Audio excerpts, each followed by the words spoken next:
Dans le passage d'Ésaïe, Ésaïe parle de la pluie et la neige qui tombent sur la terre et qui remontent jusqu'à Dieu, inchangée, mais ayant changé le monde là où elle est tombée.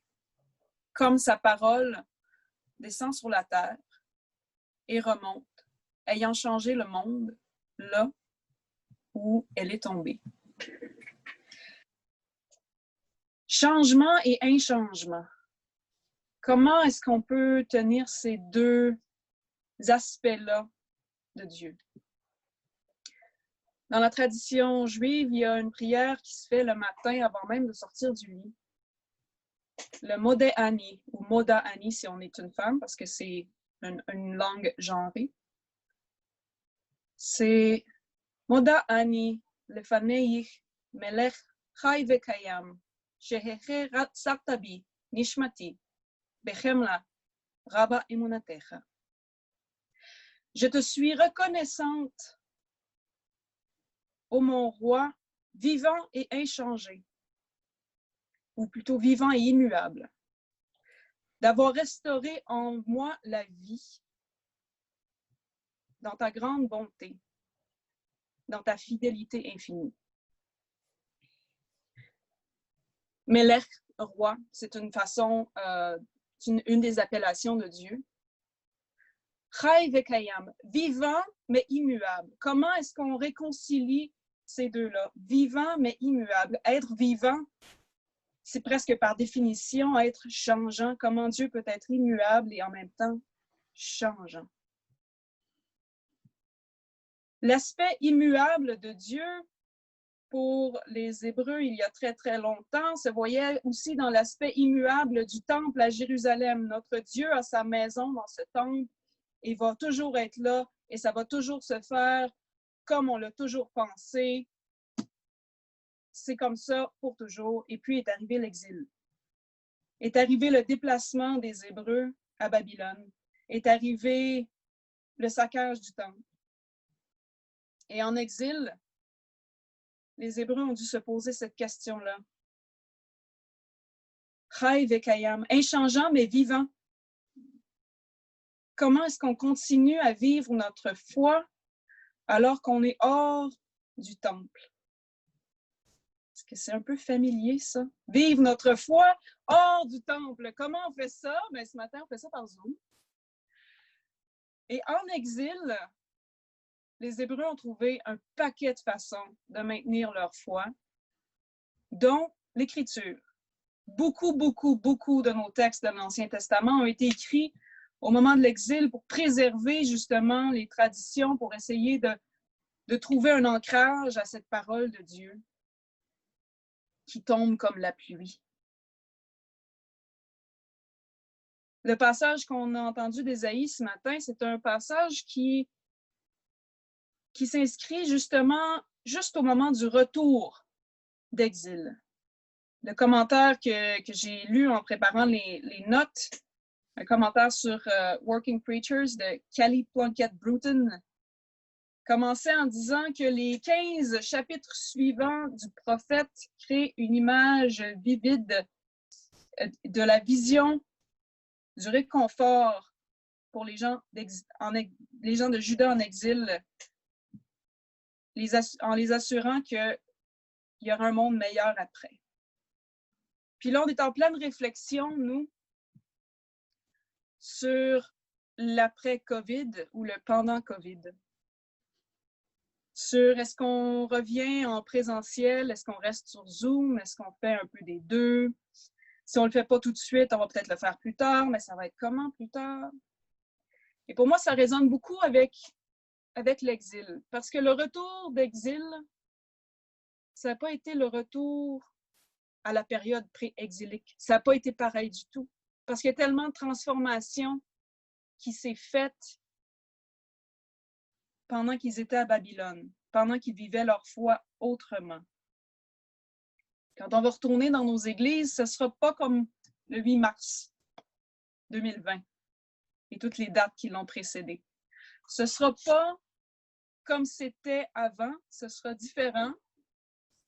entre autres parce qu'il faut porter des masques et tout ça, mais je pense que la transformation est plus profonde que ça. Je pense qu'on est en train de découvrir d'autres façons d'être Église, d'autres façons de recevoir cette parole divine et de la partager. Évidemment, on n'a pas encore assez de recul pour savoir à quel point les choses auront changé. Pour les Hébreux, ça a été très, très, très différent aussi, ce retour d'exil.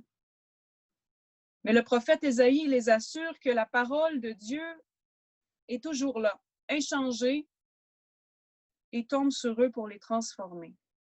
La parole de Dieu inchangée, c'est souvent vu, malheureusement, comme être figé dans le même temps, dans le même contexte. J'écoutais récemment le film, je sais pas c'est quoi la traduction du titre, mais c'est The Witness, c'est une histoire avec des Amish. Les Amish qui ont décidé de préserver justement dans le temps un moment de leur histoire, de dire comme, OK, là, on a trouvé la façon de vivre la vie chrétienne et ça se fait en étant sur la ferme avec des chevaux, des calèches et pas de technologie. Et on essaie de rester, de préserver dans le temps, mais c'est pas comme ça que ça marche, la pluie.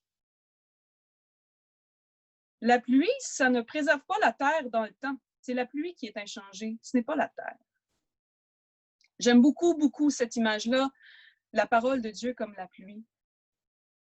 Parce que la pluie qui tombe sur une graine aujourd'hui tombe sur une feuille la semaine prochaine. C'est la même pluie qui transforme un contexte différent, de différentes façons. Notre passage de l'Évangile nous parle aussi de semences qui poussent. Nous parle d'une parabole d'un semeur qui sème un peu partout, qui sème sur la route, qui sème dans la rocaille, qui sème dans la bonne terre, et ça donne des résultats bien différents. Et Jésus nous dit que cette terre, la condition de cette terre, c'est un peu la condition de notre cœur. Comment est-ce qu'on accueille la parole? Et même lorsque la terre est bonne et la semence est bonne, la récolte est différente d'une graine à l'autre. Une va donner 100 autres graines, l'autre 60, l'autre 30. Et dans une société axée sur l'efficience et la performance, ça nous tape ses nerfs. Que le semeur sème n'importe comment, que le semeur lance n'importe où, que le semeur gaspille ses semences et que le résultat ne soit pas non plus prévisible. Même dans la bonne terre, avec les bonnes semences, on ne sait pas qu'est-ce que ça va donner. Et ça, là, ça nous achale. Parce qu'on aimerait bien que Jésus nous donne des instructions et de la machinerie agricole qui ferait que la semence tomberait exactement dans la bonne terre, exactement au bon endroit, à la bonne profondeur, et qu'on ait exactement le bon pH, le bon engrais, et qu'on puisse l'arroser à la bonne quantité, et qu'à chaque fois, ça pousse, et ça pousse bien, et ça pousse en grande quantité. Mais c'est pas comme ça que Dieu sème. Dieu sème à tout vent. Dieu sème de façon extravagante et mystérieuse. J'étais dans ma cour l'autre jour et une cerise est tombée à mes pieds. J'ai fait « Hein? » J'ai regardé en haut, il y avait un oiseau sur le toit qui avait échappé sa cerise. Et quelques jours plus tard, j'ai découvert que le voisin, 2 maisons plus loin, avait un cerisier. Donc, c'est là que l'oiseau a pris ça. Mais c'est une des façons dont Dieu sème l'oiseau qui prend sa cerise et qui l'échappe ailleurs. Dieu sème parfois de façon mystérieuse. Il y avait une vigne sur ma clôture du côté ouest. Et c'est pas moi qui l'avais plantée, c'était l'ancien propriétaire. Elle me tombait ses nerfs, la foutue vigne. J'ai fini par l'arracher. Et au printemps, cet été, il y avait une vigne qui poussait à la clôture est.